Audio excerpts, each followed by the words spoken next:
Augusto, quiero empezar la entrevista para sacarte la mayor cantidad de jugo posible, como si fueras un fruto de la tierra. ¿Cómo es ser colorado? Porque eres un rubio medio rojizo y no es tan común en el país, quizás no tanto, ¿no? No es como que son mayoría los colorados. Serías el primer presidente colorado del Ecuador. ¿Cómo fue en tu vida esta característica física? Quiero empezar por ahí, algo medio personalón. Oye, no sé si es verdad lo que dices, que no ha habido presidentes colorados. Me parece que Carlos Julio Arosemena y Galo Plaza eran colorados, me ve. Bueno, ¿cómo ha sido? Bueno, depende también, pues te vas a Manaví, a la tierra de mi padre, Ahí Santa Ana, Choneva, hay colorados por doquier y coloradas. ¿Pero te dicen colorado o no? Nada que ver. Sí.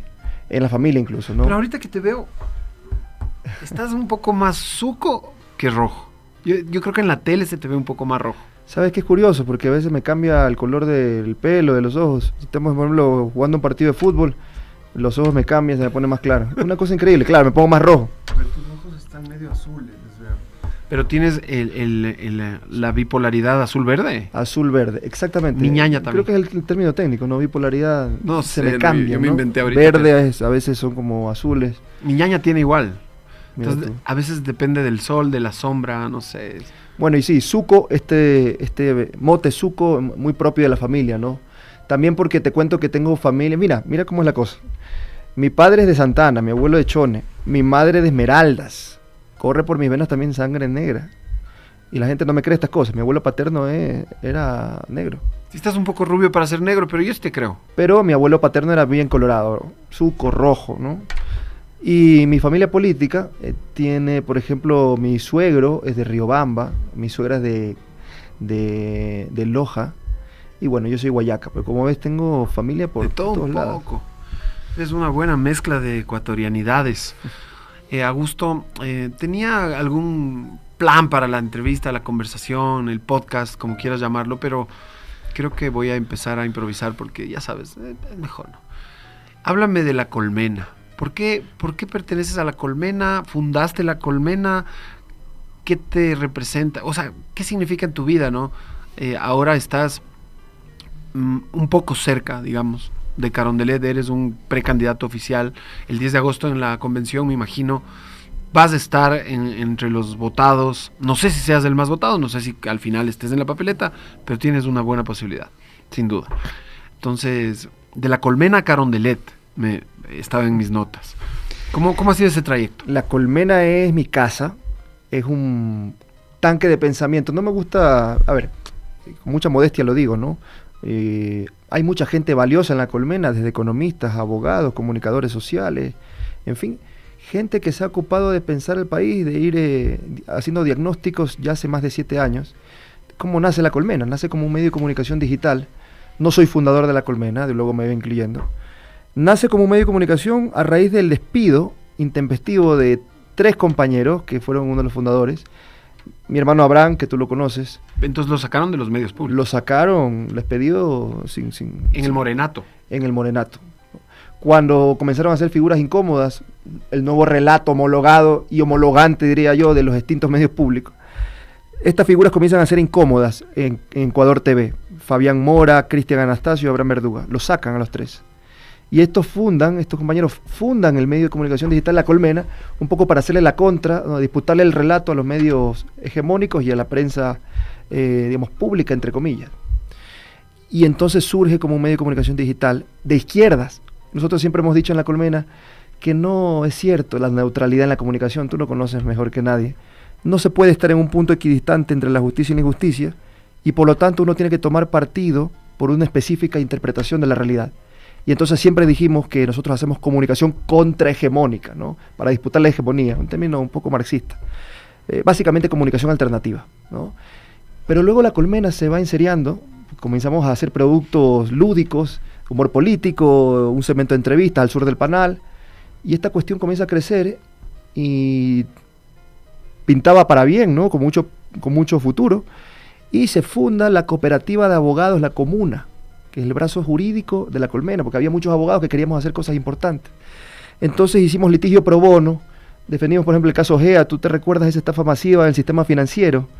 Ese GEA, si no estoy mal, era el de los seguros que no contrataba uno. Que uno no contrataba y las benditas llamadas y los bancos ahí en contubernio, bueno. Entonces, ese tipo de casos se comenzaron a litigar. Otro tema de las vacunas pentavalentes, bueno, algunos casos. Y nos fue bien a la comuna. Y resulta que después dijimos, bueno, sería una buena idea tener una escuela de formación política, que no una escuela de marketing político, ¿no? Sino realmente una escuela de formación, una cantera de militantes que luego cuando las cosas se pongan duras pueda sostener las conquistas sociales en el tiempo, ¿no? Y entonces se funda la escuela con K de calidad, la Escuela de la Colmena, una escuela muy robusta con 8 módulos de diversos temas, feminismos, colonialismos, contrahegemonía, en fin. Y tuvimos nuestra primera graduación el año, a ver, ¿cuándo fue esto? El 2022, el primer cohorte de la escuela.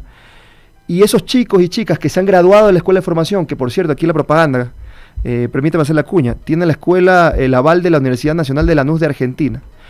Y estos chicos comienzan a adherirse al panel, ¿no? Los graduados comienzan a nutrir nuestro canal y comenzamos a crecer de forma abrumadora. Y entonces ahora la Colmena pues es como una suerte de tanque de pensamiento de la izquierda, de jóvenes líderes y lideresas que quieren hacer las cosas bien en el país. Ahora tienes la Colmena, el canal, la comuna, el buffet y sí, tienes además la escuela con K para formar líderes. Solo falta el partido. Efectivamente, mucha gente dice que la Colmena debería migrar a ser una fuerza, un movimiento, sí, ¿no? Pero siempre hemos dicho nosotros, la honestidad por delante, Quique, nos reconocemos en el legado, la Colmena se reconoce en el legado de ese proceso de reivindicación de derechos que fue justamente la Revolución Ciudadana. Ahora que digo esto, ya mañana me saca un titular, el consejero de participación dice que se reconoce en el legado y ¿cómo es que esto, que si es apolítico el consejo? Bueno, siempre lo hemos dicho, somos gente de izquierdas y por tanto tenemos amplias coincidencias con el proceso de la Revolución Ciudadana. Hay que pararnos sobre los hombros de ese proceso, recuperar lo perdido, pero ir por más incluso. Creo que hay ciertas demandas que ahora mismo se pueden premiar, que hacen parte de las demandas de los jóvenes. El ecologismo es una de ellas, por ejemplo. El animalismo también es uno de ellos, me parece. Y los feminismos en plural, me parece que también son una de las cosas que, digamos, que la izquierda debería abrazar con mayor ímpetu. ¿Cómo haces, Augusto Verduga, para hacer las dos cosas al mismo tiempo? Consejero de Participación Ciudadana, precandidato presidencial y en este paísito que ahora le siento... Yo trato todos los días de que el optimismo le gane a mi pesimismo, pero... Oye, el pesimismo es conservador por definición. ¿Sí te has puesto a pensar en esa nota? Totalmente, y por eso lucho en este programa especialmente contra mi pesimismo. Porque yo vengo acá y empiezan las noticias, que la violación en masa, que le acribillaron a una familia, y hay que remar contra eso. Pero no es fácil, hermano, sonreírle claro, a eso. ¿Cómo es sonreír? Yo digo, el pesimismo conservador por definición, y esto se dice rápido. Claro, dile a la familia que ha perdido un hijo, que tiene que su familia está cruzando en este momento la selva del Darién para buscar un horizonte de futuro para sus hijos. Decirlo es fácil, ¿no? Ahora, sigo pensando que a pesar de que es una dificultad decirlo, seamos esperanzados, tengamos optimismo, no hay otra salida que no perder la esperanza. Y me parece que la única forma de salir de esta pesadilla que vive el Ecuador es a través de una salida colectiva. Y hablando de colectivos, ¿cuáles son tus expectativas para el 10 de agosto? Así ya, pero contándome la plena, o sea, dime la verdad. Quiero ser presidente, quiero ser vicepresidente. ¿Sabes qué? Lo que tenga que ser. O dime acaso si... ¿Tú buscaste esta precandidatura? No, no la buscamos, te lo digo de forma genuina. De verdad te lo digo, queremos ser útiles, eso es lo que queremos ser. Entonces cuando yo, por ejemplo, Augusto Verduga es designado para el consejo, fue una decisión en común, en colectivo, la Colmena me puso, ¿no?, en este cargo. Yo siempre le decía, nos vamos a joder la vida, porque nunca hemos hecho política institucional. Digo, política no partidista, sino claro, ya. Política, estar en las instituciones, quiero decir, en espacios de poder. Y le dije, nos vamos a joder la vida, ¿saben? Y le dije, bueno, si me la jodo junto a ustedes. Entonces, si no vamos a joder la vida, nos la demos juntos. En ese mismo entusiasmo, nosotros decimos que hay que dar la batalla en dos carriles, Quique. No rehuirle a la competición más inmediata, la disputa del carril corto, que es llegar a las instituciones, la política electoral. Hay que estar en las instituciones. Pero luego hay otra batalla más larga, un poco más lenta, que tiene que ver con un carril de largo recorrido, que es esto de ir construyendo, nosotros decimos, sentido común, progresista. Eso no es una cuestión de, hoy día es lunes y mañana, la próxima semana, martes, ya tenemos una agenda para hacer. No, eso tiene que ver con un proceso paulatino, de toma de conciencia, y ahí la escuela de formación. Y nosotros sí queremos estar en las instituciones. Y si es que efectivamente prospera una invitación formal en este sentido, lo hemos dicho, no vamos a rehuir esa responsabilidad porque sentimos que estamos preparados para el desafío. Esto le dije al Andrés Arauz hace unos meses que vino aquí, estaba sentado donde tú estás sentado, y le dije que la gente, hay una gente, no es toda la gente, pero hay una parte de la gente que le tiene miedo al progresismo. ¿Por qué? Porque le tiene miedo al aborto, porque le tiene miedo a...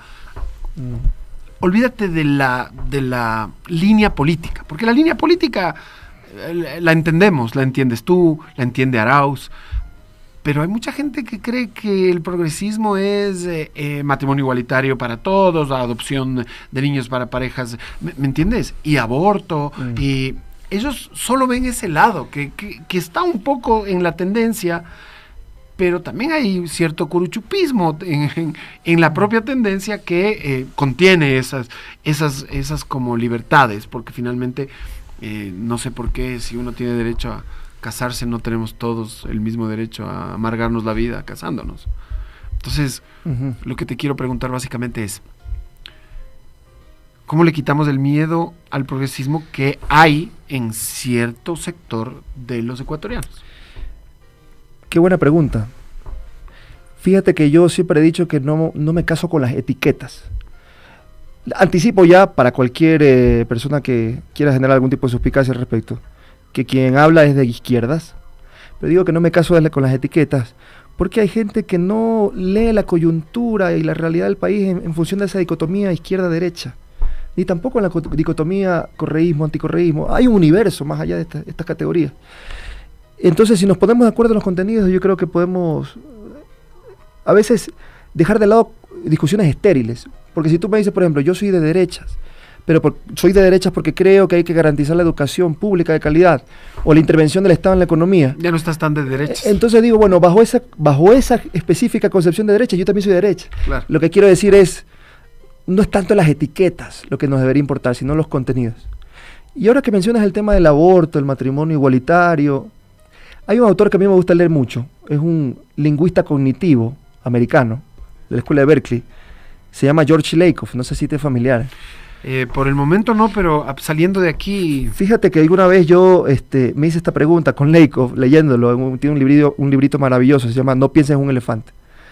Él decía, ¿qué es lo que hace que usualmente, por ejemplo, las personas que creen en la intervención del Estado en la economía, una política progresiva de impuestos, que los que más tienen más paguen, que esto es comúnmente asociado a la izquierda, ¿no? También defiendan al propio tiempo, por ejemplo, la interrupción voluntaria del embarazo o posturas como las del matrimonio igualitario?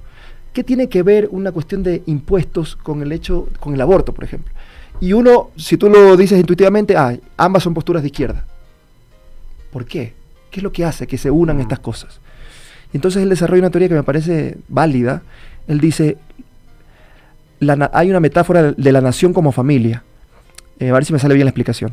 Y Lakoff dice, resulta que cada ser humano tiene en su cabeza dos nociones de familia. Una noción de familia del padre estricto, dice Lakoff. Aquellos que creen en el padre estricto comúnmente tienen la ideología de derechas. Y aquellos que creen en el padre protector son de ideología de izquierda. ¿A qué se refiere Lakoff? El padre estricto, ¿qué es lo que siempre piensa para sus hijos? El mundo es un lugar competitivo y los hijos tienen que estar preparados para afrontar ese mundo. La disciplina es fundamental. El padre estricto impone disciplina a sus hijos, ¿no? Y si es un poquito de mano dura también. Y si está en mano dura también, porque claro, eso implica que van a ser seres morales en tanto que seres disciplinados. Por contraposición a ello, el padre protector, en la familia del padre protector, el papá no es el que impone, sino que también comparte responsabilidades de cuidado con la madre, por ejemplo. Entonces hay una equidad de géneros, ¿no? Y en la labor de cuidado. Entonces, si tú comienzas a ver este tipo de cosas, digamos, remiten, ¿no?, intuitivamente a los valores progresistas, ¿no? El cuidado, el bien común, la protección. Si mi hijo está desvalido, ¿de qué quiero proteger a mis hijos? De la droga, ponerle cinturones de seguridad cuando estamos en los calles. Entonces, ¿eso qué implica? un Estado protector, haciendo la metáfora, el padre es el Estado o los gobernantes, y aquellos que piensan o tienen en la cabeza la concepción del padre estricto son comúnmente derechas, y aquellos que suscriben una concepción de padre protector o de familia protectora comúnmente suscriben valores progresistas. Ahora, ¿qué es lo que dice Lakoff? Resulta que en la práctica casi todos somos biconceptuales. ¿Qué es esto de biconceptual? Mezclados. Que estamos mezclados. Entonces, dice él, cuando queremos convencer a un amigo que suscriba nuestros valores progresistas, cuando hablemos de política con nuestros amigos, con nuestros familiares, en una conversación cotidiana, si identificamos que ellos son padres protectores con su familia, bueno, hagamos metáfora siempre de la familia. Hablemos del cuidado de la familia y luego digamos, así como te preocupas por tu familia, así también los gobernantes tienen que... ¿Me explico? Entonces me parece que es una buena forma de analizar por qué a veces nos fastidiamos mucho y decimos, no, pero qué tontería, ¿por qué le das el voto a tus verdugos, por ejemplo? ¿No? Tú eres de clase popular, eres un desclasado que no ha entendido de qué van tus verdaderos intereses. Quizás estamos obviando que esa persona de clase popular tiene en su mente una visión de padre estricto. Y claro, entonces hay que hacer metáforas. Es muy probable. Me parece que Lakoff tiene algo importante que decir, ¿no? Sí, sí, está buenísimo esa reflexión, me encantó. Oye, se me acaba de ocurrir un eslogan para tu campaña si es que llegas a ser presidenciable ya de forma oficial. No sigas votando por tus verdugos, vota por Verduga 2025. No por tus verdugos, sino por Verduga. Eso. Sí, y mira que en este tema de los verdugos, que yo escucho con mucha frecuencia desde ciertos sectores del progresismo, fastidiarse con el pueblo, ¿no? Incluso regañar. No, es que eres un florindo. Sí, sí, sí. Esas cosas... Ese approach, esa aproximación al votante es un poquito violenta. Yo no creo que va a lograr nada. Es decir, le estás diciendo tonto, le estás diciendo, ve, florindo, votas por tu opresor, votas por... Claro. Es una manera de hacerlo sentir inferior. Y, o sea, como menospreciarlo, yo no creo que eso te vaya a hacer cambiar de opinión. Claro, si nuestra intención ¿cuál es? Persuadir. Reflexionar. Claro. Y hay gente que sí se da cuenta. Y claro, uno dice, bueno, es que nosotros no vamos a construir mayorías políticas, mayorías sociales con gente que venga de un espacio virgen de lo social. Entonces, no, contigo no hablo porque eres un florindo. Entonces, no, tú ya contigo pierdo el tiempo. Entonces, vamos, ¿con quién hablo? Para construir una identidad política fuerte, transversal. Hay que hacernos cargo de nuestro pueblo tal y como es. No con el pueblo tal y como nos gustaría que fuese. Y eso implica entonces, primero, escuchar. ¿Por qué es que la gente le está dando el voto a sus verdugos, ¿no? Y te diría algo más que...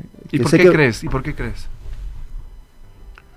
Quizás el progresismo no se ha escuchado lo suficiente, ¿no? Habría que primero escuchar para entender qué es lo que hace que una persona, por ejemplo, que vive en Monte Sinaí, le dé el voto a un banquero, ¿no? ¿Cómo fue posible, Quique? Es difícil de entender. Que becarios de la Esperanza, por ejemplo, que fueron directamente beneficiarios de la política pública, luego retornan al país y dicen, por Lazo. No, vamos, o sea, y Lazo ganó con 4,5 millones en el balotaje, y no son 4,5 millones de votos oligárquicos, ¿no? Son gente pobre. Aquí son 200 familias. Entonces, hay pobres que le seduce un poco el discurso de la derecha. Aunque fíjate que yo creo que el discurso de la derecha no es una cuestión que ilusione, ¿no? Es como un proyecto cansado, que más bien es como un voto de resignación, si cabe. O sea, la gente es como que, bueno, más vale que lo conozco que malo por conocer. Yo creo que se trata también como de volverle a dar vuelta a la tortilla, porque yo creo que sí, el Ecuador sí es de izquierda. O sea, yo creo que el Ecuador tiene esa conciencia social, el Ecuador sí va a votar por el progresismo, pero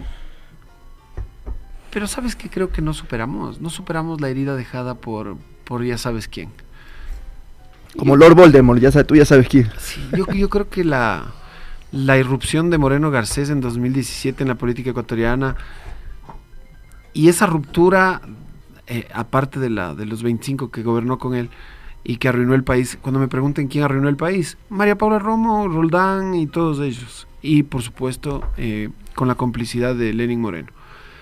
Pero Lenín Moreno lo que hace básicamente es traicionar la verdad, porque nos empieza a mentir y nos miente 4 años consecutivos, pero es más la base de su carrera política, porque la carrera política de Lenín Moreno, bueno, vicepresidente, pero siempre estaba en las sombras, que empieza ya realmente con su presidencia del 2017, está construida en un cimiento que es mentira.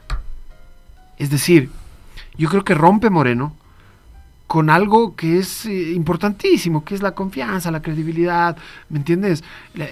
Sobre todo que seamos personas con convicción y que... Claro. Eso como que lo rompe Moreno. O sea, Moreno en su descorreización, que así la bautizaron, y además desinstitucionalización por el Trujillato, bueno, son temas muy escabrosos y variados, pero principalmente esa descorreización fue acabar con la verdad de un presidente, el principal empleado público del Estado ecuatoriano. Él llegó con mentiras. Dijo que iba a continuar con el legado de Correa, dijo que había cabalgado con él, que se subió en el balcón y lo abrazaba. Y a los pocos días estaba traicionando todo lo dicho en campaña, todo. A las pocas semanas se había reunido con los vaqueros a decir, yo estoy comenzando a odiar a los que votaron por mí. Dios mío. Y al segundo año ya nos ocultaba acuerdos con el Fondo Monetario Internacional. ¿Cuándo Correa hubiera firmado un acuerdo con el Fondo Monetario Internacional? No. Jamás, es impensable. Entonces, yo creo que hay un segmento de los votantes, los que podrían darle la victoria a la Revolución Ciudadana en febrero, que todavía siguen atrapados en ese momento. Y hay que destrabar eso, no sé cómo, pero creo que entre otras herramientas está el TikTok. ¿Qué tal eres para un TikTok? Bueno, te cuento que sin saber nadar me he botado, le he clavado a las aguas del TikTok. Y estoy tratando de entender un poco la dinámica, pues es un mundo eso, un lenguaje específico. Hay ciertas bromas que un tiktokero puede hacer y que tú y yo quizás no las entenderíamos, porque es toda una jerga y unas cosas, ¿no? Un submundo. Pero a mí sí, no sé si sub. No, pero sí todo una lógica detrás. Paralelo. Y yo creo que no hay que rehuirle al TikTok. Hay que hablarle a la gente en los nuevos formatos. Obviamente no caer en la vanidad y la trivialidad de ni sé qué acá y no. Es que eso es parte del TikTok. Sí, o sea, las tendencias. A ver, yo creo que se puede. Pero se puede hacer algo artístico. Sí. A ellos les gusta también la profundidad, no es que son solo de tendencias y el trend de bailar, no. Hay eso también, pero no creo que el TikTok es tan vacío. Hay que saber llenar un segmento, hay que saber llenar los contenidos. Sí. ¿No? Por ejemplo, pero creo que sí, primordial. El otro día un amigo me decía algo así, verás. Yo le decía, no, es que los candidatos del RC son este. Y me dice, pongan al que tenga tarima. Entonces le digo, ¿a qué te refieres exactamente? TikTok. O sea, la nueva tarima claro. Es TikTok. Por la cantidad de votantes de esas generaciones. Absolutamente. Y porque además los mensajes ahora son un poquito, lamentablemente, los han reducido un poco en tiempo y a veces en contenido. ¿Sabes qué es curioso el TikTok? Que si tú no logras pegarlo en los 2 primeros segundos, no lo logras. Tiene que ser un impacto Tiene que ser como una cuestión knockout, como que, ¿qué es esto? ¿No? Y me interesa. Y el cierre también es importante. Sí. Y bueno, ahí entre medias puedes poner un poco más, algo más de profundidad. Puedes meter tus mensajes. Puedes meter tus subliminales. Pero sí, es todo un arte esa vaina, es todo un arte y estamos nosotros incursionando en ese ámbito. Oye, y te da ansiedad llegar a un cargo de tanta responsabilidad como puede ser una presidencia o una vicepresidencia. Sí. ¿Sí te da ansiedad? Sí. Mira que, y ahora que dices ansiedad, tú sabes que la ansiedad es una compañera de vida con la que yo a la que yo tengo desde hace algún tiempo atrás. ¿Eres ansioso clínico? Sí. Yo también. Fíjate tú, que incluso alguna vez tomaba clonazepam. Ah, mira vos. Ya no la tomo. Yo consumí Paxil un tiempo porque ya no sabía qué me pasaba. Me dio en un momento muy duro de mi vida profesional, hace mucho tiempo atrás, quiero decir. Cuando trabajaba yo en el Consejo de la Judicatura. Mi primer ataque de pánico. Y casi me muero, hermano. Estaba manejando y me dio como decía, nunca me había dado, ¿no? Y me dijo, me está dando un infarto cardíaco. ¿Pero qué te pasaba en esos momentos? No teníamos hora de salida, ¿sabes? Era creo que una carga brutal de estrés laboral. Sobre trabajo, una cosa impresionante. Y me comenzaron a dar ataques de pánico. Luego obviamente me fui a ver con un doctor. Por eso es que para mí es un leitmotiv el tema de la salud mental, que debería también hablarse más. Fíjate que la gente, ¿sabes lo que pasa? Tengo algunos amigos hablando de las redes sociales y conectando estos dos temas. Si tú ves las cuentas de Instagram de amigos míos, tú dices, oye, pero qué vida más fantástica que tienen, ¿no? Y viajes acá y no sé cuánto. Y siempre están sonriendo, es una vida feliz. Y yo sé que no es real. Yo los conozco, sé que se están divorciando de sus esposas, están pasándola muy mal. Y entonces es como que hay una intención deliberada de vender tu mejor versión en las redes y vender... El Instagram sobre todo es para eso. Sobre todo es Instagram así, es terrible. Sí. Y entonces están atrapados muchos jóvenes en esa lógica demencial de vender tu mejor imagen. No importa que estés deprimido consumiendo clonazepam, hermano. Y tienes que venderte, ¿no? Sí. Entonces la salud mental también, poner en el centro de las preocupaciones públicas algo tan importante como la salud mental y decirle a la gente, oiga, usted no está mal, usted no es un perdedor o un loser por sentirse triste o por sentirse mal. Y que la vida se nos ha puesto muy gris en este país. Y está bien sentirse triste, incluso está bien llorar, y está bien. Y no lo tienes que vivir como una vergüenza privada. Tiene que ser un asunto político finalmente. Estar en el centro del debate público, la salud mental. Una pausa rápida para pagar una pauta, creo que es. ¿Para qué es la...? Hay micro informativo. Hay un micro de unos 2 minutos y regresamos con Augusto Verduga, consejero de Participación Ciudadana, precandidato presidencial.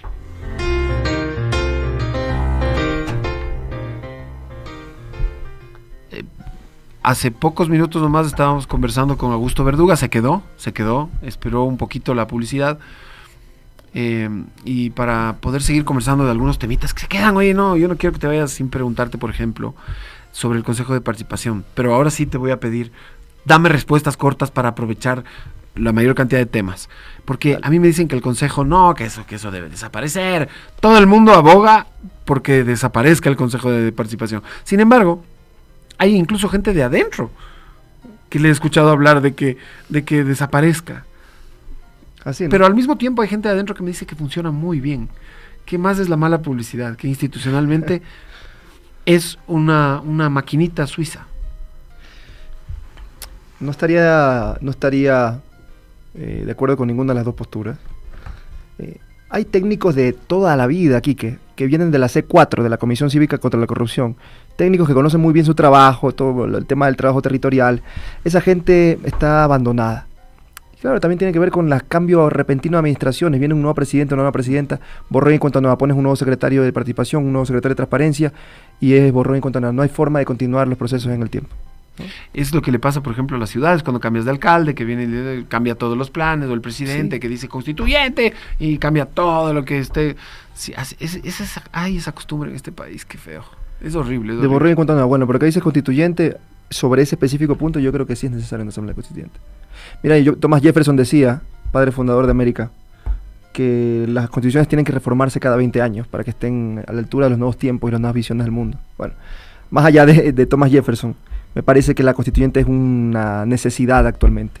Justamente por lo que tú comentabas de lo trágico que ha sido esta específica institución, el Consejo de Participación, y hablemos de una administración particular, me refiero al Consejo Transitorio, donde se repartieron a mansalva autoridad de control. Creo que eso también tiene que ver con este descalabro institucional que vive el país, ¿no?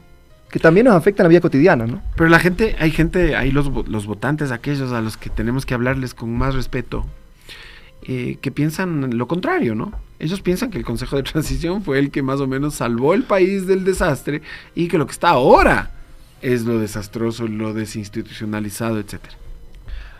Hay que saber a quién se le habla, por supuesto. Hay gente en lo que tú, por más que hables de la mejor forma, ejercitando la pedagogía, hay gente con la que ya es imposible poder persuadir de una idea contraria. Se tiene una idea prefijada de que todo lo que hizo el transitorio estuvo bien.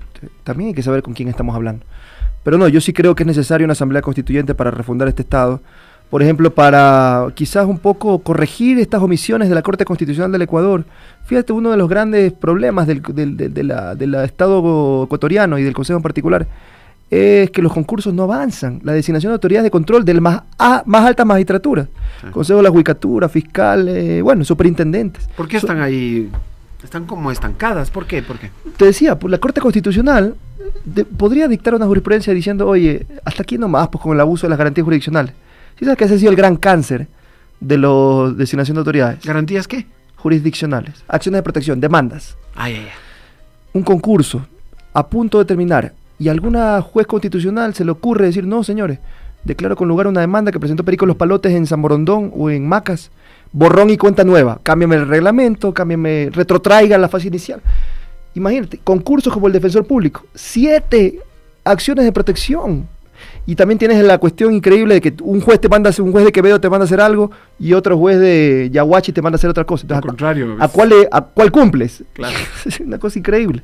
¿Quién podría solucionar eso? La Corte Constitucional. ¿Por qué no lo han hecho? Ese es el estado también de la justicia en el Ecuador. Entonces eso te iba a preguntar, porque en el 2013, yo no recuerdo que era así. Cuando se hizo lo que se hizo, la reforma encabezada por Gustavo Yalc. ¿Qué opinión tienes de Gustavo Yalc? Me parece que es un extraordinario jurista. Fíjate que uno de los primeros trabajos que yo tuve en el servicio público fue de asesor jurídico en el Consejo de la Judicatura del Guayas. Y ahí me pude dar cuenta realmente de el modelo de gestión que se implementó en aquella época, ¿no? Yo recuerdo con mis primeros pininos de abogado, que era un cuchitril, pues ir a Palacio de Justicia de Guayaquil, ¿no? Una cosa realmente que yo no sabía por qué había manchas negras en el piso del Palacio de Justicia.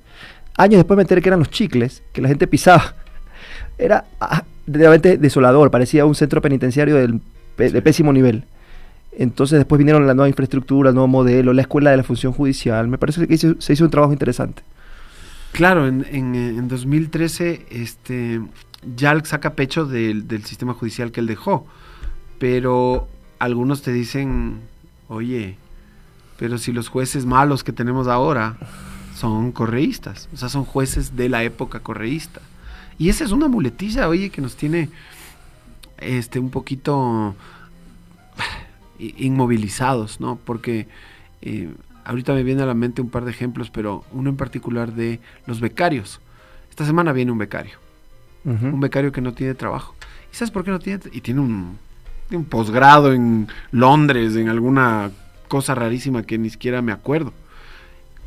Pero no le dan trabajo y le botaron del trabajo que tenía aquí en la Spoch por correísta.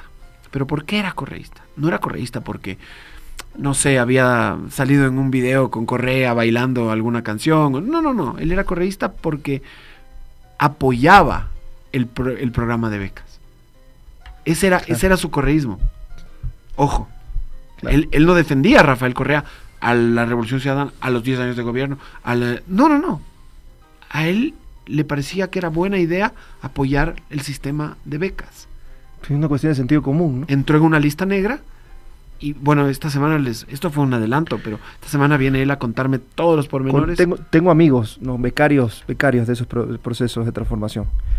Fíjate, yo he sido, y lo debo decir sin ningún empacho, una persona privilegiada en cuanto a educación superior se refiere. Gracias a Dios tuve un padre, por ejemplo, que me pagó una pregrado, la carrera universitaria, hice el preuniversitario en economía y lo pasé, quería ser economista al principio. Luego quería ser escritor, y pasé el pre de literatura. Y después dije, no es lo mío, lo dejo, voy a derecho. Yo tuve 3 posibilidades en la vida. Oportunidades, claro. Porque podía hacerlo.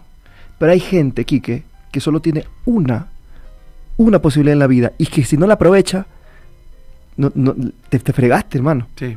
Entonces, por eso es que también nosotros decimos, eso que nosotros tuvimos, queremos que sea para todos, ¿no?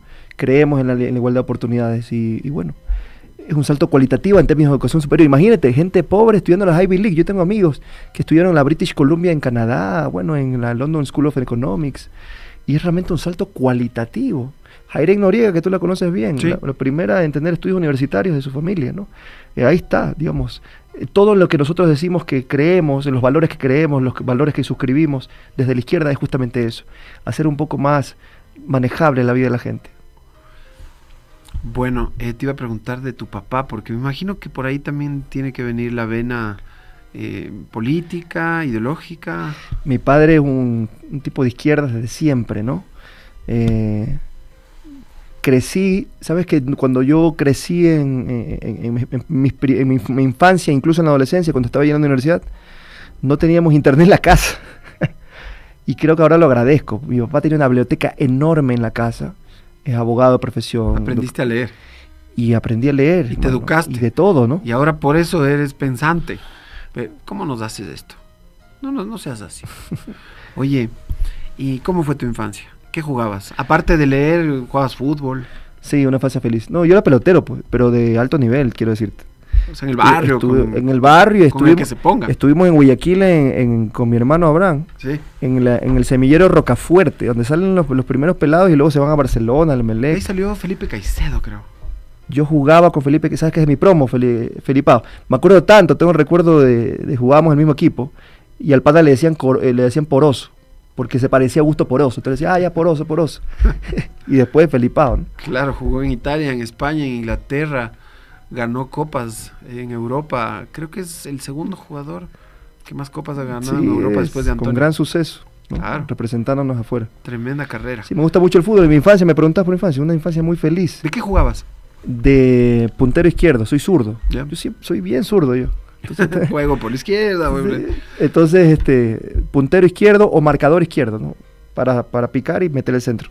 Y las etiquetas ideológicas, alguien te protestó hace un rato, un amigo de confianza, que tú dijiste que no te casas con las etiquetas, pero él dice que no, pues que las etiquetas sí son necesarias, que hay que decir clarito. Tú fuiste claro, dijiste soy de izquierdas, juego por la izquierda. Claro, me anticipé para cualquier malinterpretación. Claro. Digo que soy de izquierdas, ¿no? Exacto. Pero de ahí, ¿por dónde va Augusto Verduga, por ejemplo, en temas como la intervención del Estado, la educación pública? No sé, dame más luces de qué va a pasar si eres presidente. O sea, ¿por dónde por dónde van a ir las balas, Augusto? Danos luces. Recuperar la educación, ¿sabes?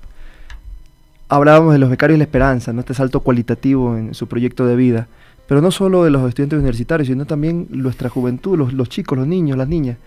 Las escuelas del milenio me parecieran que era un salto cualitativo en el forjar proyectos de vida autónomos, ¿no?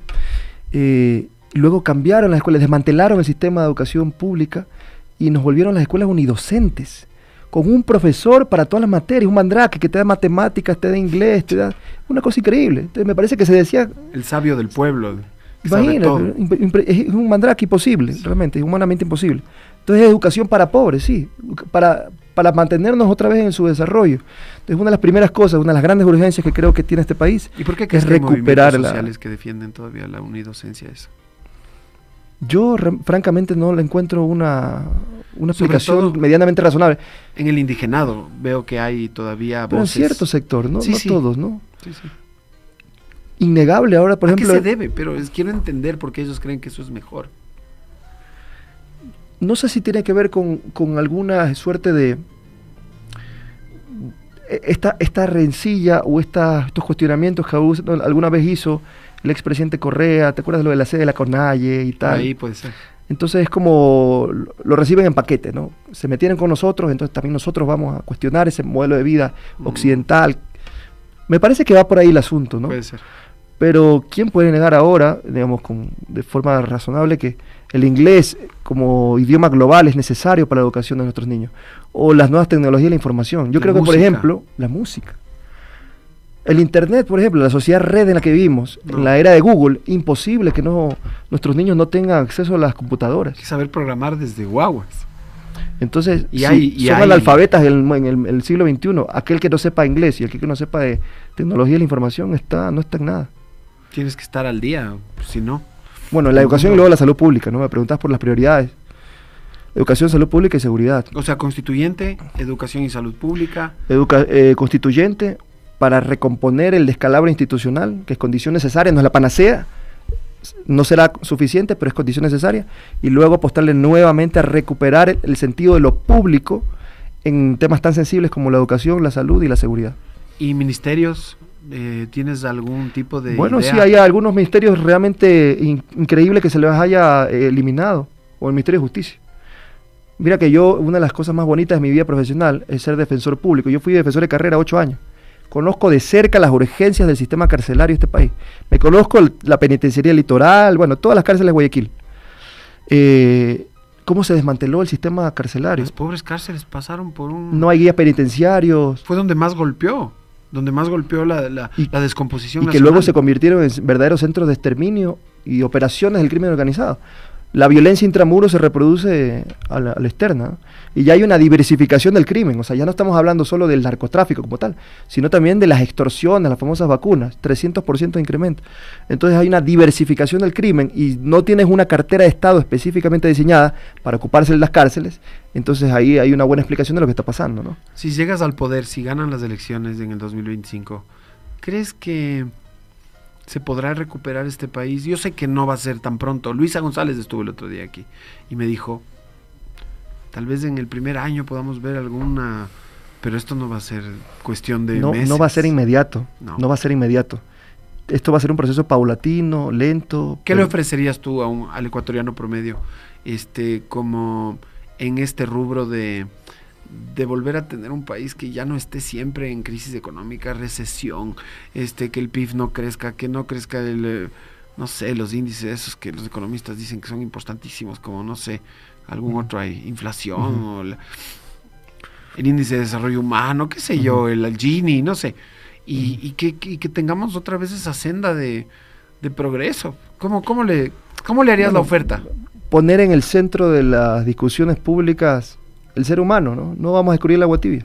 El ser humano por encima del capital. Esto tiene que ver con tener un sentido de la empatía, de ponernos el zapato del otro, el que sufre, los ninguneados en nuestro país, y decirles que sí, nosotros queremos un Estado que cuide de todos, ¿no? Y que la única forma de salir de esta pesadilla es con un Estado robusto que garantice los derechos, la educación, la salud, la seguridad, que queremos que realmente, genuinamente seamos libres en este país. No la libertad como a dejar hacer, dejar pasar, esta lógica obtusa, que el Estado está muy obeso, sino entendiendo la libertad, por ejemplo, como la posibilidad de vivir sin miedo. El que tú puedas vivir sin miedo. Es que recuperar hasta lo mínimo, por el elemental sentido de supervivencia. Eso quisiera, proyectar un horizonte de futuro previsible para nuestros jóvenes, para nuestros niños. Un pariente de quien te habla me mencionó alguna vez para irse contra Correa. Decía que Correa fue un gran presidente, que fue lo mejor que le pasó al país en los últimos 25 años, pero que el problema era la libertad. ¿Y te acuerdas? Depende de qué consigas como libertad, ¿no? ¿Y te acuerdas que Lasso también se vendió como el paladín de la libertad? Sí. Y en Argentina, mira, Milei, viva la libertad, carajo. Y a la derecha hay que disputarle los conceptos, porque la guerra cultural. La guerra cultural, la revolución de las mentes. No importa cuánto avanza aquí, que en términos materiales, en infraestructura, hidroeléctricas, multipropósitos, proyectos de larga envergadura, si es que la gente no se apropia de estas conquistas. Porque es que es tan fácil destruir algo que tomó 10 años. Y entonces eso tiene que ver con una toma de conciencia, el carril largo del que yo te hablaba, de que la gente se apropie. Incluso diría algo más, que después la gente ya no te agradezca. Hay muchos que me decían, no, ¿cómo vas a decir que no nos agradezca? No, sí, que la gente sepa que esto es un derecho humano básico, fundamental, y que por tanto cada gobierno, indistintamente de la tienda que se trate, tiene que garantizarlo. Ahora, pero se desgasta también. ¿A qué me refiero? Ha pasado ya el tiempo, de las políticas de la Revolución Ciudadana nos queda un recuerdo ya lejano. Ya van a ser 10 años, en 2027. Estamos a 2 años de que sean 10, son casi 8. Y ya muchos no se acuerdan. Entonces hay una amnesia progresiva que se va apoderando del electorado. Y es evidente que en materias como seguridad y servicios públicos y política internacional, es que puedo darte un montón de ejemplos, carreteras, progreso, salir de la pobreza, etcétera, es evidente que ese modelo nos estaba llevando a un camino, a un norte, a un rumbo cierto. Pero es evidente tal vez para mí, tal vez para ti. Pero y esa otra parte del gran electorado que hoy tiene 20 a 30 años y que hace 8 o 10 eran niños y, sí, no están en condiciones quizás todavía de comparar porque no lo vivieron. Totalmente. Ya, ese ejercicio mental hay que hacer a puertas adentro. Hacerse cargo, esto va en consonancia con lo que decíamos antes, hacerse cargo de nuestro pueblo, del aquí y del ahora. Mirar al retrovisor, sí, para recuperar lo bueno que fue esa política de inclusión, pero luego también saberle hablar al pueblo del aquí y el ahora. Hay gente que no vivió ese proceso de reivindicación histórica, como tú decías, y entonces hay que hablarle también en otros formatos, pero también haciéndonos cargo de las nuevas demandas que también los jóvenes tienen, ¿no? Y esto no es nada naif, como que hay una moda y vamos a... No, Es que realmente nos lo creemos. Hay que recuperar lo perdido, pero también hay que abrir el abanico, ensanchar y ir permeando nuevas demandas. Yo no quiero despedirte, pero tienes una reunión con una asambleísta. Entonces, lamentablemente, yo iba a seguir hablando hasta que tú me digas, Quique, ya me tengo que ir. La verdad, ese era mi plan. Perdió la noción del tiempo. Ese era mi plan. Te agradezco mucho. No, yo te agradezco a ti. Vuelve pronto ya. Y bueno, que pase lo que tenga que pasar el 10 de agosto. Si te toca, te tocará. Pues, tocará hacerse cargo. Ahí como quiera le harás frente a esa responsabilidad. La verdad es que sí, porque verás, he conversado con varios amigos y me saben decir, tiene que ser alguien con cierta experiencia, ¿no es cierto? Puede ser Luisa González, la imagen ya está ahí. La imagen de Luisa, ahorita no es que le tienes que meter muchísimo, digamos, presupuesto en posicionar. Ya está un poquito posicionada por lo que pasó en el 2023, entonces está más fresco eso. Pero tiene que venir con alguien muy joven y que a gusto. Así, la mayoría de personas con las que he hablado. Entonces, capaz si te toca, hermano. Pucha, puro combustible para crecer. Vaya un compromiso. Vaya ahí. Con los costes que eso implica a nivel familiar, pero estamos dispuestos a dar el salto. ¿Cierto? ¿Qué dice tu familia? Bueno, me apoyan, si no, no estuviera aquí. Éxitos y fuerza. Y cuando seas presidente vendrás a mi programa. Claro que sí. Gracias. Ya.